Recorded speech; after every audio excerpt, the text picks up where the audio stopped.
Hello everyone and welcome back to another video, or if you're new here, hi! I would love if you subscribed and join us here, especially if you love bookish content and reading. We do a lot of vlogs and book related videos and reading things, so today we are going to be going through the 21 books that I picked up in the month of March and talking about them. Hopefully not for too long. We're not going to yap for hours and hours because we all know that I could yap for eternity. But I do have some things to say about some of these reads, and I'm feeling quite productive with our reads of the year so far. I've made myself a coffee, so if you haven't got yourself a little drink yet, pause this video, go and get your drinks, go and get your snacks, and we're going to yap about books. We actually had our very first ever DNF, so out of the 21 books that we picked up, 20 were read and one was DNF'd. I DNF'd my first ever book at around 52%, and that was actually Kiss the Villain by Rena Kent. We all know I love Rena Kent books. I've been working my way through the Renaverse in the alternative reading order, so I've read some of the Mafia books, and I've been so excited for this new release because it's a spin-off for the Legacy of God series, and Legacy of God series is one of my god tier book series. It's my favourite dark romance series ever, so I was hoping that this book would hit as much as the Legacy of Gods did, or be like a 4-star and up. That was kind of my prediction for it, but unfortunately it was a DNF, so no rating. I just fear that this book was maybe too dark for me personally. Like, I'm still getting into the darker romance, but the tropes and the nicknames and the way the relationship was sort of established and then how they worked, I just didn't like. I didn't like Gareth as a character. I didn't like either of the main characters, to be honest. Not necessarily that I needed to connect to either of them, but I just didn't like them. I didn't find them likable, and I just struggled to care. The subplot that was happening in the background of the romance, I was just more invested in that than anything else, and we kept straying from that quite a bit, and it was just a little bit too smutty for me. Yeah, unfortunately it was a DNF. So that was really upsetting, but I did say this year I would want to try and DNF books and learn how to do that, because I don't ever DNF. But I got halfway through and I was like, I genuinely don't care. I want to be reading anything else right now. So I decided to pick another book. And a lot of people said after 60% of the way gets better, but I just didn't want to have to pace myself through that or force myself or just skip over chapters and scenes. So I thought, what was the point? I also really struggled with the nicknames of the characters. They were not my favourite. We DNF'd that book. Speaking of Rena Kent, I read the Deception Trilogy. I finished that. So we read books 2 and 3. And I think this is probably my least favourite series so far that I've picked up in the Renaverse, other than like my DNF. I think it's like a 2.5-star trilogy for me. I don't know. I'm afraid of the main characters. Leah, the main female character, is just annoying, and Adrian is scary, but it was giving those mafia vibes. So it was giving those like dark mafia vibes, and I was like, yeah, I'm here for it. It's easy to fly through, really short and very fast paced. The Monster Trilogy, I had really high expectations for, because everyone said this is one of the best of her work, and after Legacy of Gods, this is everyone's favourite Rena Kent, series and books that I hear people talking about and characters I hear people talking about. And I did really enjoy it. It was like a 3.5 to 4-star read for me. I think maybe because I went in with higher expectations, I was expecting like a little bit more, but I did have a good time when I was reading it, and it was my second favourite. So I did really enjoy the characters, and I think that they are the most interesting out of all of them so far. And I do like the interconnectedness of the series and getting all the background information on all these characters that I've already seen like second gen for. That's how I'm feeling with that. I do have the Renaverse to continue, but we will be starting a new series in that Renaverse next, so I don't know when I'm gonna pick that up. I'm kind of just waiting until I'm in the mood to read something dark and stuff again. But after that DNF, I'm like, okay, maybe I want to like switch genres, so I don't know when I'll come back to it. I'm aiming to sort of pick up one Rena Kent book a month, see how far I can get through. I'd like to have completed the Renaverse or be up to date with it by the end of the year, because when I put my mind to starting a series or a universe or a world of books and stories, I want to follow through. Is this series going to be for everyone? Absolutely not. They are adult, dark, spicy, dark romances. Honestly, more of like a mood and vibe read than anything else. So if that's not your thing, then definitely don't pick them up. But if you like a darker romance and you just want like a giggly fun time, or something different as like your palette cleanser reads, that's currently how I'm looking at the books and how I'm reading them and picking them up. I read Enchantra by Kaylee Smith. This was on my TBR for the month. This is an ARC copy. It comes out very soon, I think in a couple of days by the time this video is up. This is the second book in sort of an interconnected series. So book 1 is Thezmarr. I just wish that we had more authors doing interconnected standalone books with fantasy and fantasy romance, because that doesn't really exist at all. Fantasy and romantasy standalones are harder to to come by. This was really, really, really fun. I love that we still have the elements of games and trials in this story, but in a new way with the hunt, which was essentially like a giant game of hide and seek. So we're on a completely new continent with this story, you know, a whole new cast of side characters actually, who I have some feelings and predictions on who I think the next book in this series could be following and who it's about, but there are honestly so many characters and new storylines that I can see opening up from this book and the way that this story is going that is making me very, very excited to see what Kaylee does next in this world and with the stories. I think they're very fun, very bingeable. I want more. The vibes, the feelings, you get these deadly, wicked, gothic atmosphere with paranormal beings. It's just really, really fun. That's the only way I can describe this series. The main male character and the main female character and their dynamic was very different to the first couple, Blackwell and Ophelia. In here we have Genevieve and Rowington, and I just loved it. I loved the, you know, the shake up, the change, but it still felt like Phantasma in a different way. But it didn't feel like it was like a copy and paste or just like a formula repeated. It felt like it stands by itself and is different, but the similarities and the parallels and where it connects, wonderful. Heart of the Shadow King. This is the third and final book in a trilogy. Book 1 is Vow of the Shadow King. I think as a romantasy trilogy, it could have been maybe a duology. I don't think it needed to be spread across 3 books, but I did have fun with it. I did film a TikTok and reel while reading this book, and this was also part of my last 24-hour readathon. You guys saw that I read like 200 pages in an hour, and my average reading speed is 100 to 150 pages in an hour. So I was flying through this one. I think it's printed larger. There is minimal world building and like the magic system is pretty easy to understand. So I think if you're not wanting a fantasy book that you're going to have to use a lot of brain power to navigate and understand the world, the way it's set up, the magic, the characters, we're quite contained in this story to specific parts of this world. We have a minimal cast of characters and the plot is quite straightforward, and it is focusing heavily on the romance. This would be a really good romantasy if you're wanting just like that. You're wanting a fantasy vibes, but you caring mainly for a romance story. That's basically what this book is. I'd say maybe like a 3 or 3.5 star series this is. I am going to keep the books. I did have a fun time reading them. I would recommend them if you're in the mood for this specific type of story. It's not a god tier book series. It's not going to be an absolute favorite. It's probably one that I'm not going to think about as much as the others, but I did have a really, really fun time reading this. That's my thoughts and feelings on this book. I picked up Great Big Beautiful Life by Emily Henry. I had so many comments and questions, people asking what book it is. The cover design is pretty much the same. So this is Great Big Beautiful Life. This is an ARC edition that the publisher sent me, so I had an early copy, but it comes out on the 24th of April. So towards the end of this month, it will be out. This was a different type of read compared to her other books. I found it was a lot more contemporary fiction. The romance was such a minor subplot, I think, compared to her other books, but all of her stories and books I've read, I feel are more contemporary with a subplot of romance, but this was like a minor subplot of romance. Like the romance was there on the back burner the whole time, but the main story and what we were focusing on and talking about majority of the time was this bigger plot point that was going on. It did read to me like a Taylor Jenkins Reid book. It was giving those contemporary fiction vibes, kind of a bit reminiscent of Seven Husbands of Evelyn Hugo, I think, with that. We're interviewing someone who was a big public figure in the eye of the public and then disappeared. This book is so many different Taylor Swift songs coded.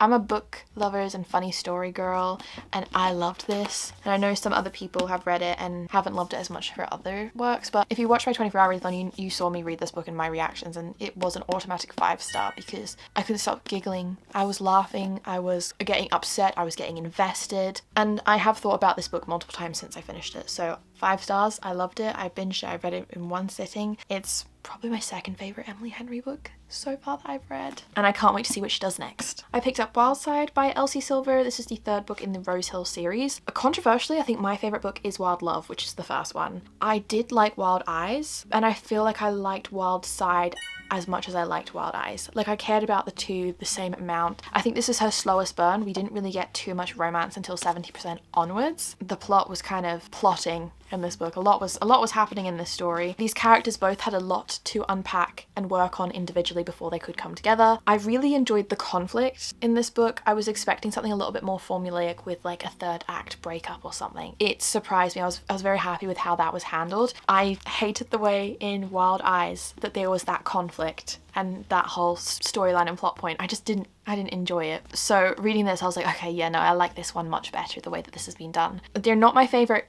Elsie Silver characters or like couple. They're not going to be the ones that I think about the most often, but I enjoyed how different this story was. I feel like Elsie Silver has written so many good couples and storylines and relationships that how do you keep it fun and fresh and interesting and different and change up without just reading the same thing in a different font every time? And I think with this series, every book has kind of been really different. Like they're all kind of crazy and out there, but like the whole like he's a wrestler, I actually really enjoyed. It didn't ick me out, as I know it has icked other people out, but I just thought it's fiction, it's fun, like we're doing crazy plot points and concepts and ideas, and it worked for me. So this was a 4-star read. I read The Ragpicker King by Cassandra Clare, another book that I binged and read in a single sitting. I love this series. I don't see anyone else really reading or talking about it. The Swordcatcher is book 1, this is book 2. I believe it's going to be 4 books. The next announcement we should get in this series will be for the release of book 3. They're very big books. Book 1 is on Kindle Unlimited in the UK. Book 2 I don't think is, but I think both of the audiobooks are available on Spotify as well, included in your 15 hours if you're a master account user. If you're wanting more of, not necessarily a high fantasy, but just like a general fantasy with like a subplot of romance, this is one of my new favorites. There is so much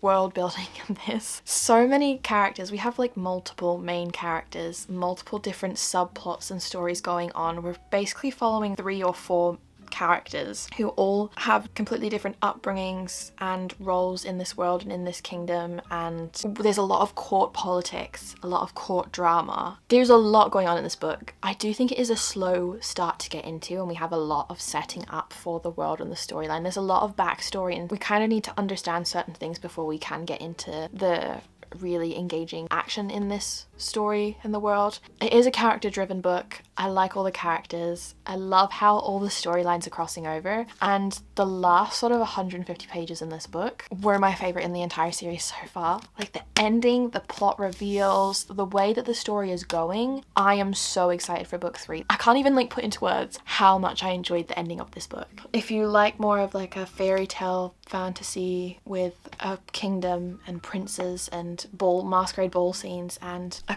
crime lord and a world with a lot of different moving parts and things happening, pick this one up, because I don't have anyone to talk to about this. I need people to read this. I do think book 2 was better than book 1. Book 1 was like a 4-star for me, but book 2 was 4.5 stars. I think there could potentially be a 5-star read in this series, but I really, really, really enjoyed this. We all know I picked up Binding 13. I picked up Binding 13, Keeping 13, Saving 6, Redeeming 6, and Taming 7. So all of the Boys of Tommen books that are out so far. I only have a physical copy of Binding 13 at this moment. I read them all on Kindle, and I read them all in 6 days, and it is like a 5-star series. Books 1, 2, 3, 4, 5 stars. I think book 5 I gave like 4.5 stars. I'm very, very excited for the next book that's actually coming out in May. So I like timed this perfectly to read. I have some time now to prepare emotionally to get ready for the next book, but I'm really looking forward to the next story because the characters that story is following, I'm actually really interested in. I know a lot of people don't like those characters and don't care for that storyline, but I do. I can't wait for it. These are adult books. They are dark. There's a lot of trigger warnings and traumatic things that happen. It felt very real. The characters felt real. The storyline felt real. I was so connected to the characters. I cared straight from book 1 what was happening and what was going on. And personally, I really loved it. I loved it. I think about these characters and these stories all the time, and I think this, well, I know this is another new God tier series for me because I've not been able to think about anything other than when the next book is coming, and the fact that we have so many books to look forward to that are coming out. I cannot wait. Lady of Ashes. This was recently republished in the UK. I think book 4 comes out in May and then book 5 comes out in August. I really want to read books 4 and 5 straight away. I think I have seen on Audible that the indie version of the audiobooks I think are available, so I could technically go and listen to books 4 and 5, but I think I will wait because I don't know if it's the exact same version that will be published, or if there's been any edits or changes with the traditional republishing here in the UK, but I've been so pleasantly surprised. I went into this series with low expectations because I've heard some mixed things, and everyone I know who has read the Legacy series has said the Legacy series is a lot better than the Lady of Darkness series, but I've gone into the Lady of Darkness series and surprisingly loved it. I'd say Lady of Darkness for me is like a 4-star series, but Legacy is 5 stars, 6 stars, one of my favorite series ever. But reading this in the way, seeing how everything is connected to the Legacy series, so many people when I was reading Legacy series said you should read Lady of Darkness first, or like pause the series and go and read Lady of Darkness. And the author has said that you can read both series in any order either way. They're not set in the same world, but they're set in the same universe, so there are some overlaps in terms of like the magic potentially, or you know, the world, the history and the lore with the different gods and sort of the way that it's set up. So going into Lady of Darkness first and reading that, and then finishing this series and going into the Legacy series, you have a different background and understanding of the Legacy series.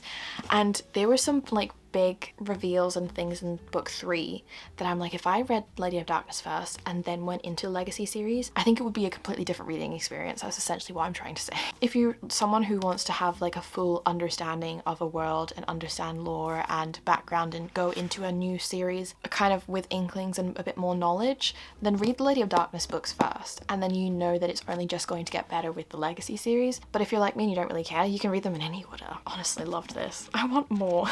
I want more of this story, more of this world.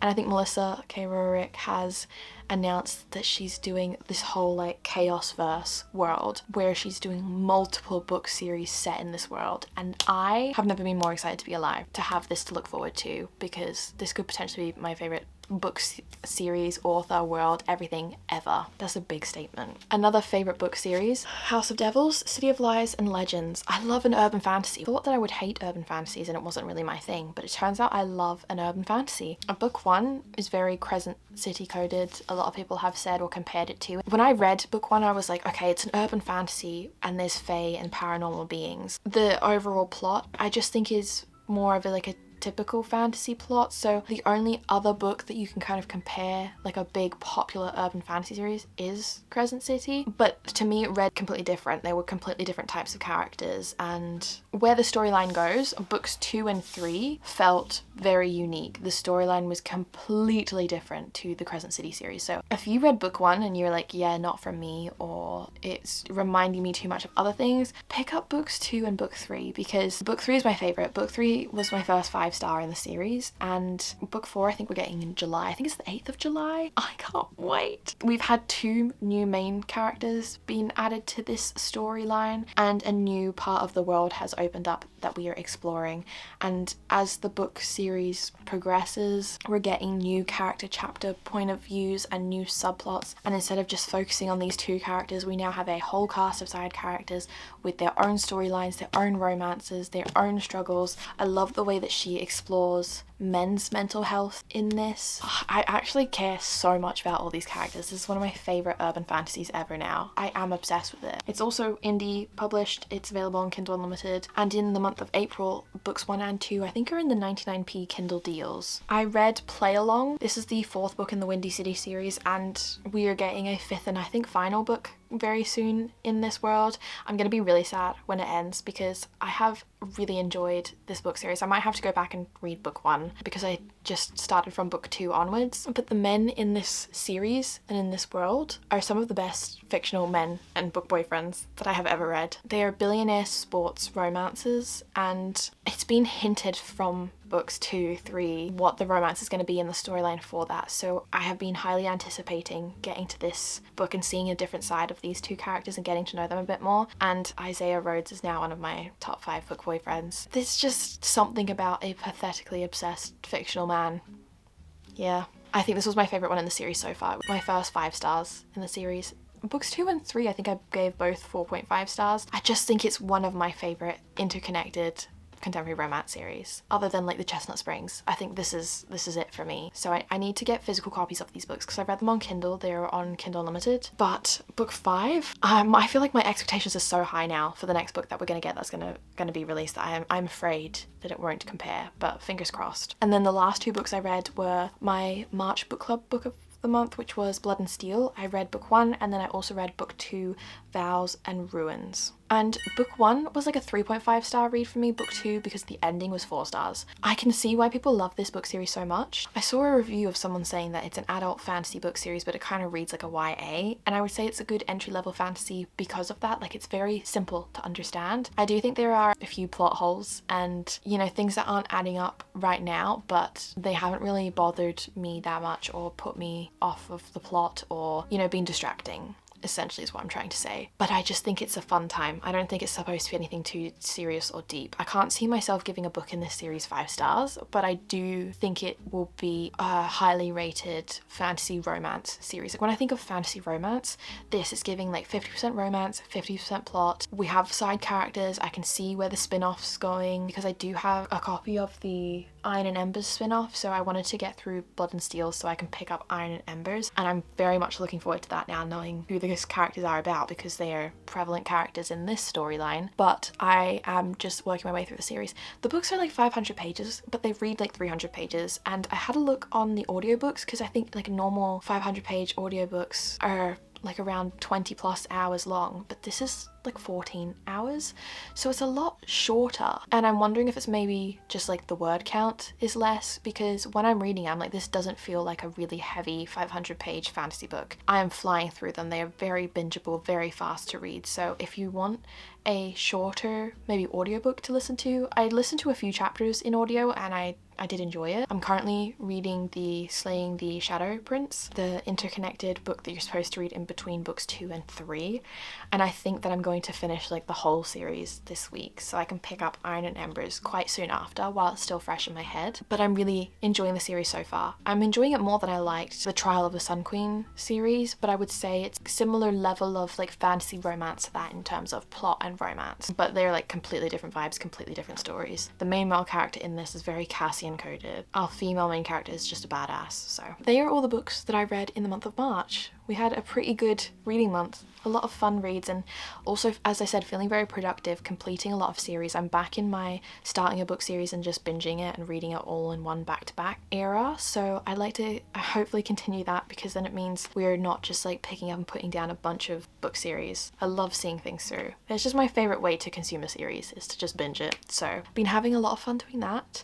and very excited to crack on with my April TBR. We've got some really fun reading vlogs planned for this month. I'm very excited to film some things and share them with you guys. So again, if you aren't already subscribed, would love to have you subscribed, and see you guys in the next video. Bye.